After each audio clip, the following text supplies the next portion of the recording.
He is the clerk of Casey County, Kentucky courts. And without any further ado, Casey, we know you're on your way to this rally. Thank you so much for taking time to join us. We're praying for you. Take 5-10 minutes or so and just share with us what is going on in Kentucky right now, what you expect to happen at this rally, what you expect to happen with Kim Davis, with yourself particularly, of course. And then we'll open it up for questions and discussion, if that's okay. The floor is yours. Yes, sir. That's fine. I appreciate you having us.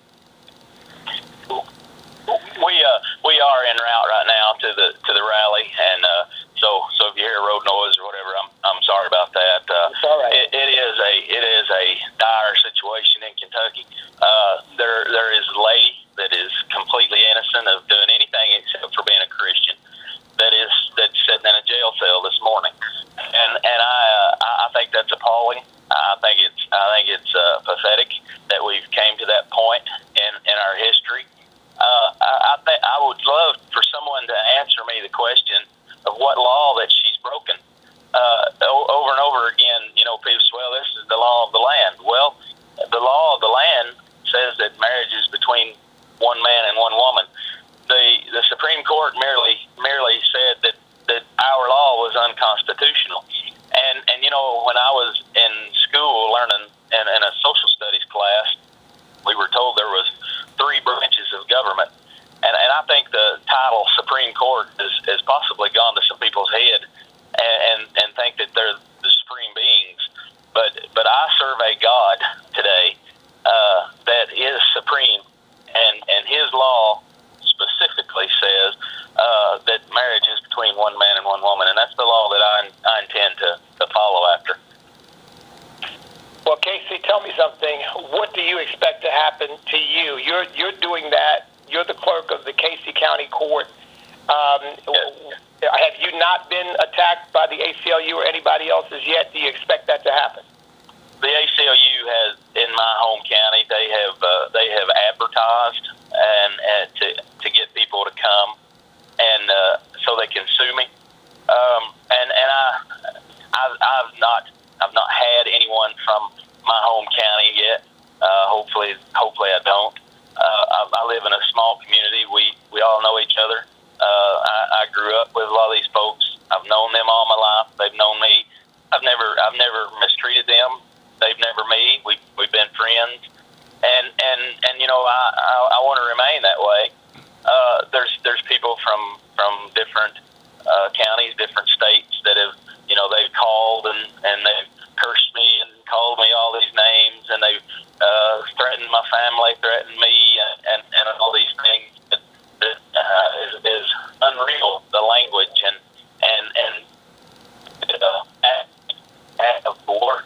towards the guy that's sentenced.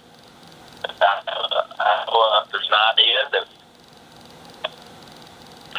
Hey, Casey, I don't know whether you can hear me, but if we lose you, which I think we've just done probably, just call back in as soon as you have a signal, and we will continue the call and just wait for you to get back to us. We understand this is a difficult time, and I did warn you against this, folks, that he's out in the rural part of Kentucky heading for this rally, and I thought we might have. Okay, we can hear you now. Go right ahead, Casey.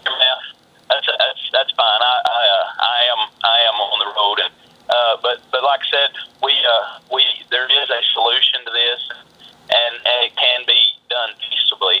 I'm amazed at how I've always been called the hatemonger in this, and how that I'm the one that's hateful, but these are the people that are threatening me. These are the people that are cursing me on a daily basis, and the only thing that I have to say to them is Father, lay not this sin to their charge. I love them. I've got no malice toward these folks. I got no hatred towards them. I want to be free. I want to be able to do my job and support my family, and not have to be threatened with jail and fines like Kim. If that comes my way, I'm willing to accept that as she has. However, I think it's a disgrace that this woman's sitting in a jail cell today because she's a Christian and tried to exercise that. Hey, Casey, who are these people who are threatening you? Are they homosexual activists? Are they liberals? Are they just troublemakers? I mean, do you get a a sense of what's on their mind? What are they saying to you? Well, I think there's an agenda, and I think that agenda is they want to bully their way or threaten their way into my resignation or Kim's resignation. That's the way that they operate, and they want it to seem as though that we're alone, and that everyone is against us, and this is part of their agenda, and I realize that, and I pay very little attention to what they say. I'm a human, and I've made lots of mistakes in my life, but Jesus Christ was perfect and done nothing wrong, and went and hanged on a cross for. So we should expect nothing better in our lives than the same kind of people that hanged him on a cross. They'd hang us on there too if they could. And so I don't want people to think that I'm doing anything except for I'm wanting to exist as a Christian and not have to worry about persecution of going to jail. It is a reality.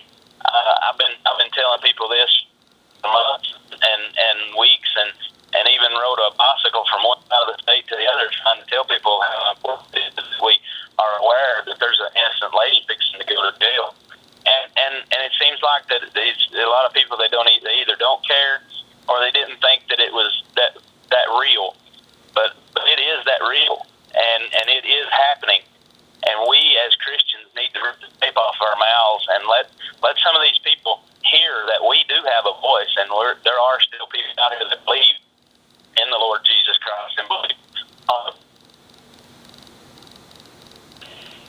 Casey, you dropped off again, but folks, if people had done what Kim is doing and what Casey is doing a long time ago, when they said, well, we can't pray in the schools, when they began to talk about, we're going to teach these children about sexuality as we view it, and there's nothing wrong with sex outside of marriage, and all of that. If we had stood up then, we might not be in this position now. But we've been silent for so long that now it is literally encroaching on our doorstep. It is knocking on the door, seeking to come into our homes, into our churches. And we're at a situation where we're backed up against the wall. Now we've got to take a stand. If we don't, we're going to be completely run over. Yes, sir. Casey, you bet. Yeah, go ahead. Yeah, can you hear me again? I'm sorry about that. Hear you. Don't you don't have to apologize. We can hear you just fine. Now listen. You said they threatened your family too. Yeah, the email that I received was that they wanted to come to Casey County and euthanize me and my mouth breathing offspring. That is I'd be lying to you if I tell you that wasn't offensive, and I'd be lying to you if that didn't anger me to a point of bowing my head and saying, Lord, forgive them, for they know not what they do. I do not want my children or yours or anyone else's to grow up in a country where there are people out there that tries to make them afraid or ashamed to say, there was something entered my heart years ago, and it was Jesus Christ, and I've been washed in the blood of the Lamb. And he said if we're ashamed of him before man, he'd be ashamed of us before the Father. And I think that there is we've come to a time where society has tried to place a piece of duct tape over all of our mouths and tell us that that's not acceptable. Well, I want to tell you this. The whole world needs to know I'm raising my children, regardless of what the government says, that they should not be ashamed of a man that died on a cross for them. And I'm not ashamed of him. I'm not going to teach my children to be ashamed of him, and I don't think any of us should. He died so we could have life and have it more abundantly. And if that means I have to sit in a jail cell sometime to recognize just what kind of a great God that we have, and let other people know what kind of a great God that we have, I think that's a mighty small price to pay.